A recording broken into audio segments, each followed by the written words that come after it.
Hello, this video is brought to you by my supporters on Patreon. Minasan, arigatou gozaimasu. This is my Good Life meditation, an exercise that I do every morning a little bit after waking up.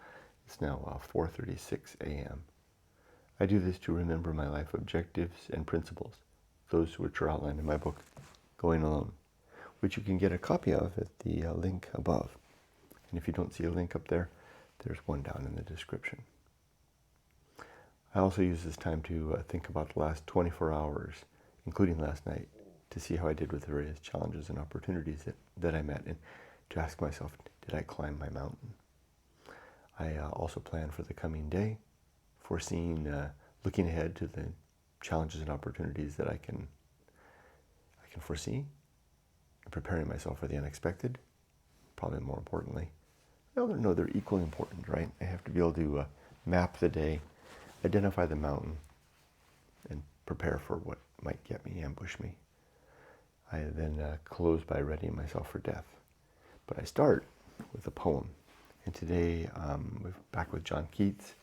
I've got a poem called Ode to Psyche, with a couple of vocabulary here to go over.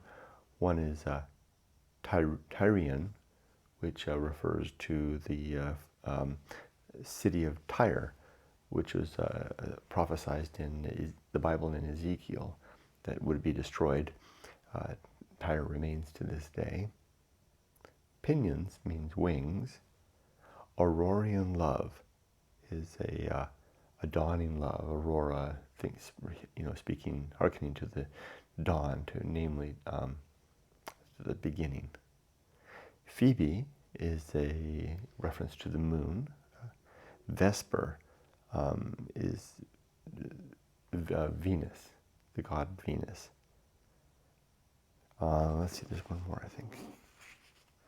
Fane is a place of worship, F-A-N-E, and fancy is John Keats with a capital F, F-A-N-C-Y. Fancy is John Keats' reference to a muse. Here we go. Ode to Psyche. O goddess, I hear O goddess, I hear these tuneless numbers rung by sweet enforcement. Let me try this again. Ode to Psyche. O goddess, hear these tuneless numbers rung by sweet enforcement and remembrance dear, and pardon that thy secrets should be sung even into thine own soft-conched ear. Surely I dreamt today, or did I see the winged Psyche with awakened eyes? I wandered in a forest thoughtlessly, and, on the sudden, fainting with surprise, saw two fair creatures couched side by side in deepest grass, beneath the whispering roof of leaves and trembling blossoms, where there ran a brooklet, scarce espied.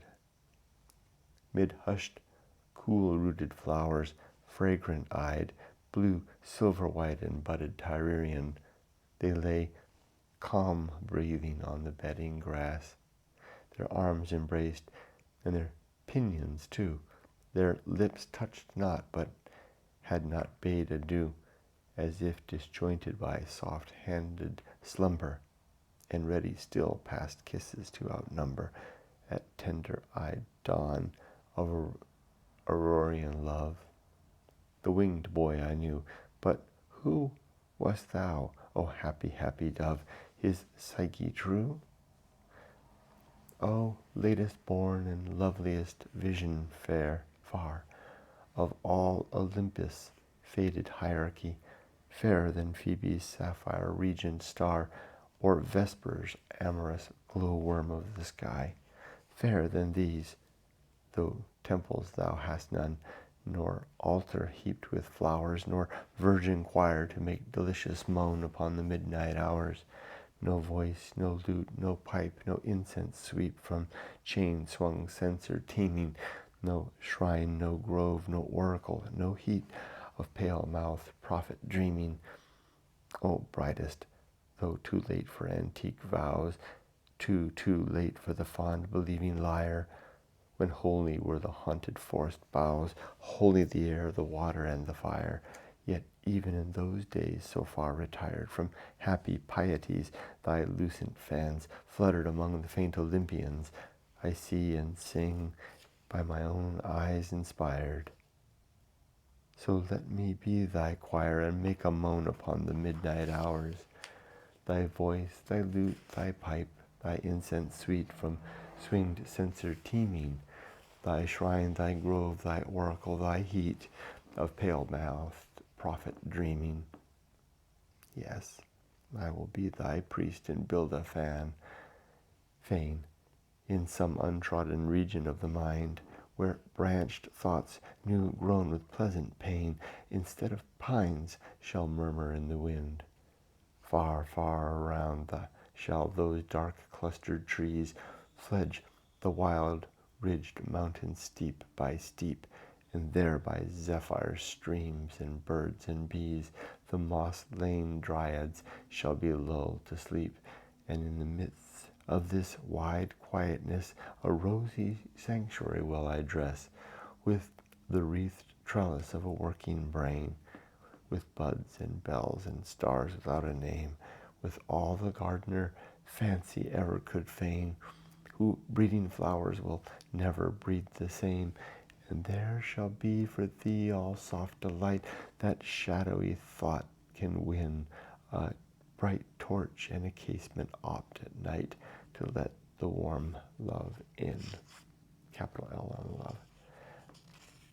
The second time I've read this, I think I understand that it's reference to building a shrine of sorts to something in his mind. So a shrine in the mind. I'd probably need to read it a couple more times to discern better what this is all about. It reads nicely. Can't say I understand it very well. There you go. All right, let's carry on for the good life.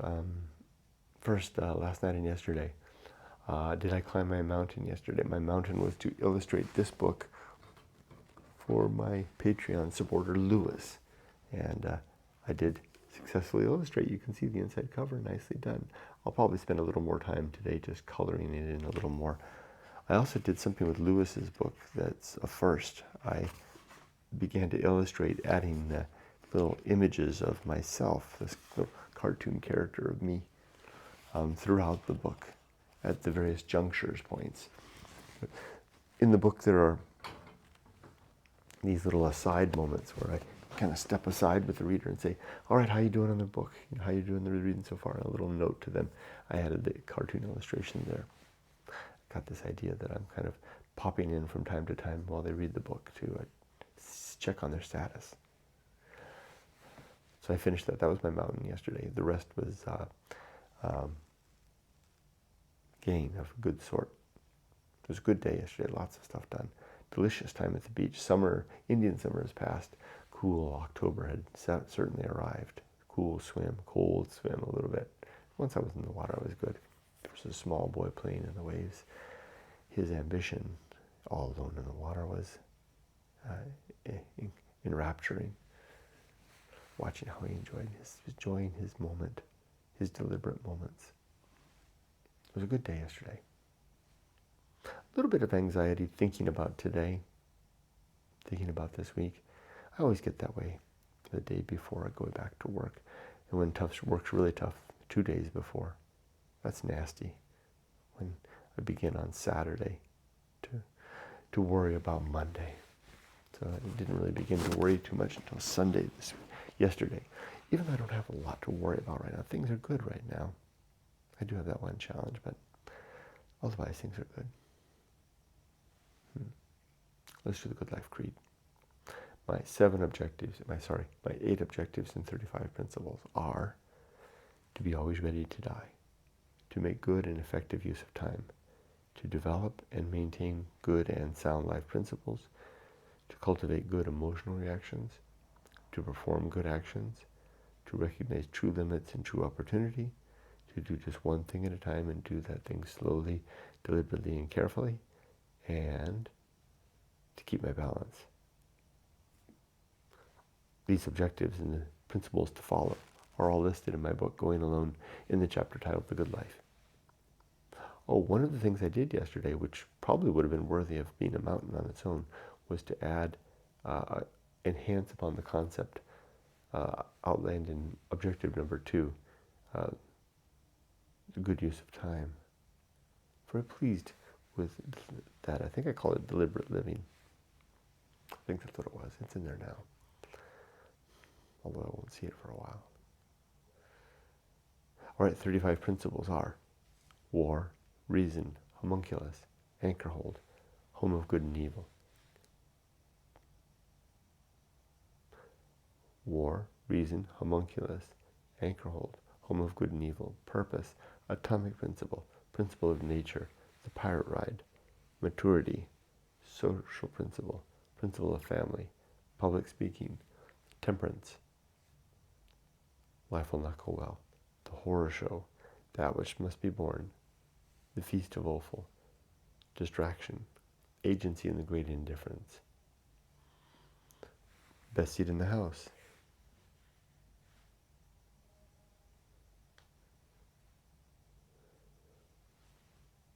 distraction,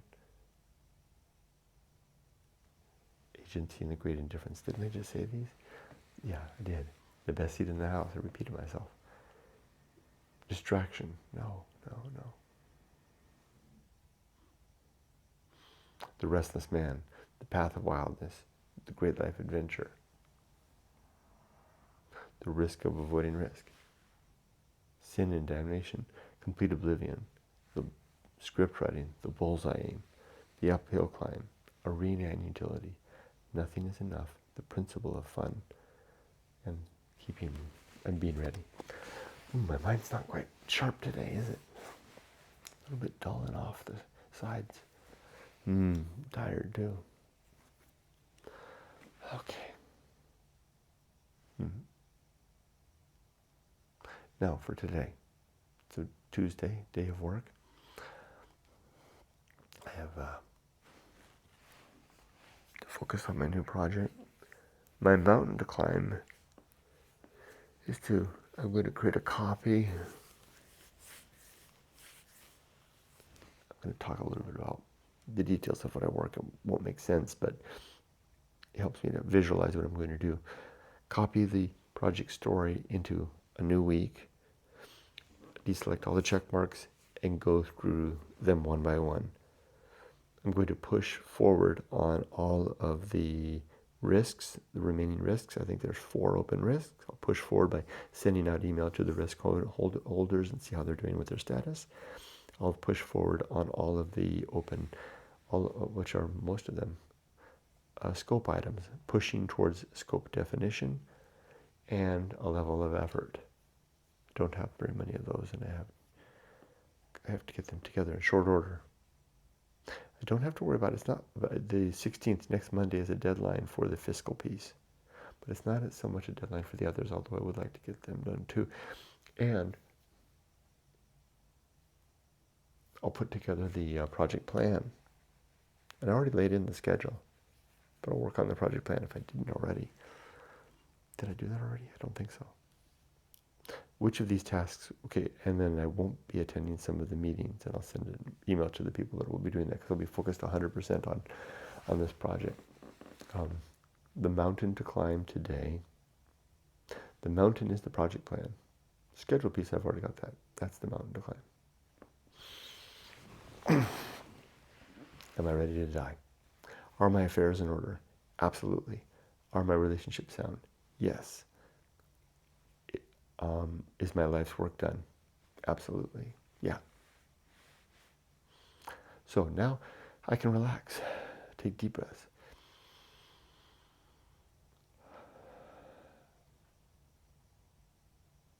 And enjoy these moments. Yumiko and I have entered a very good stage of life. I should stress less, joy more. Push forward. Step upon the path of wildness boldly. The path of wildness.